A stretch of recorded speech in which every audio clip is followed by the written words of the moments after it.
Salam dalam kasih Kristus. Bapak Ibu Saudara, banyakkan dari kita pasti memiliki waktu luang di tengah berbagai macam aktivitas atau kepadatan rutinitas sehari-hari kita. Ya, entah itu kita yang memang memiliki waktu luang, jam istirahat misalnya, atau waktu luang yang memang kita create sendiri. Yang kita sudah atur, begitu ya, bagi kita yang tidak harus bekerja dengan aturan tertentu, mungkin kita bikin juga nih. Ya, di antara schedule yang padat, kita selipkan di situ ada waktu luang supaya kita bisa bersantai. Supaya kita bisa mungkin recharge gitu ya. Kita mungkin bisa merasakan ada energi yang bisa kita tambahkan atau ada proses healing walaupun singkat di situ. Ya, banyak sekali orang yang manfaatkan waktu luang dalam konteks waktu kalau ada hari libur misalnya ya, walaupun cuma singkat, cuma 1 hari, seperti misalnya hari ini begitu ya. Apalagi kalau dalam rangkaian juga masa cuti bersama atau libur yang mungkin bisa bagi beberapa orang jadi agak panjang waktunya. Sudah kita bisa ikuti dari beberapa tahun yang lalu lah ya, bukan hanya ketika masuk pandemi, tapi sebelum pandemi juga Bandung sudah jadi tempat tujuan wisata yang lumayan orang cari. Dan itu walaupun cuma sehari ini misalnya ada libur, pasti Bandung kerasa banyak orang yang berasal dari daerah-daerah lain. Ya, karena mereka manfaatkan kalau ada waktu luang dalam bentuk hari libur, manfaatkan dengan baik untuk bersama-sama berekreasi atau merasakan suasana dan nuansa yang berbeda, atau juga ada yang ingin menikmati waktu bersama dengan keluarga. Apapun itu Bapak Ibu Saudara, waktu luang menjadi sesuatu hal yang orang cari, karena pada dasarnya orang membutuhkan waktu luang untuk mereka bisa beristirahat, untuk mereka bisa mungkin berhenti sejenak dari kepadatan rutinitas sehari-hari.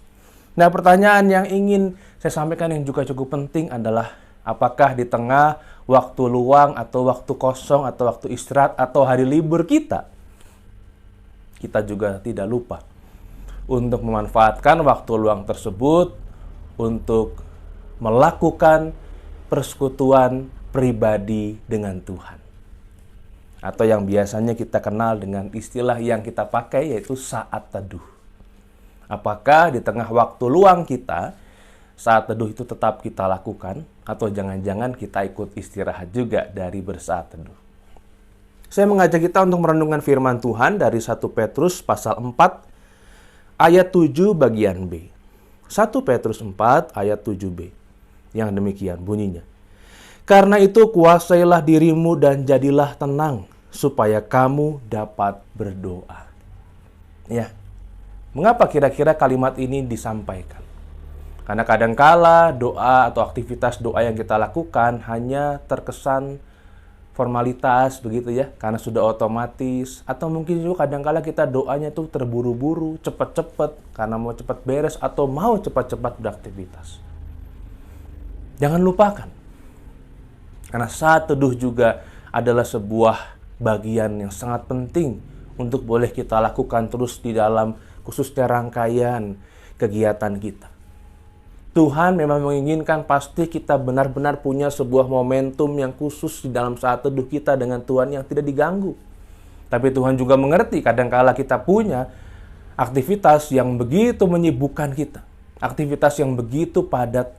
Sehingga kalaupun demikian yang terjadi, maka berikanlah, sediakanlah waktu yang ada ketika kita memperoleh atau mendapatkan atau mempunyai sedikit saja waktu luang.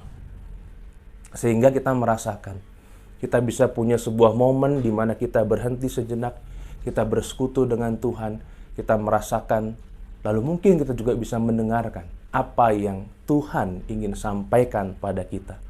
Pada waktu luang yang kita pakai dengan melakukan hal yang berkualitas, yaitu bersaat teduh. Datang padanya di dalam doa kita.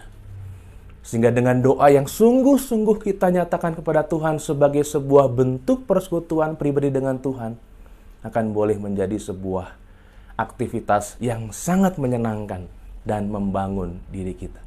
Mari kita berdoa.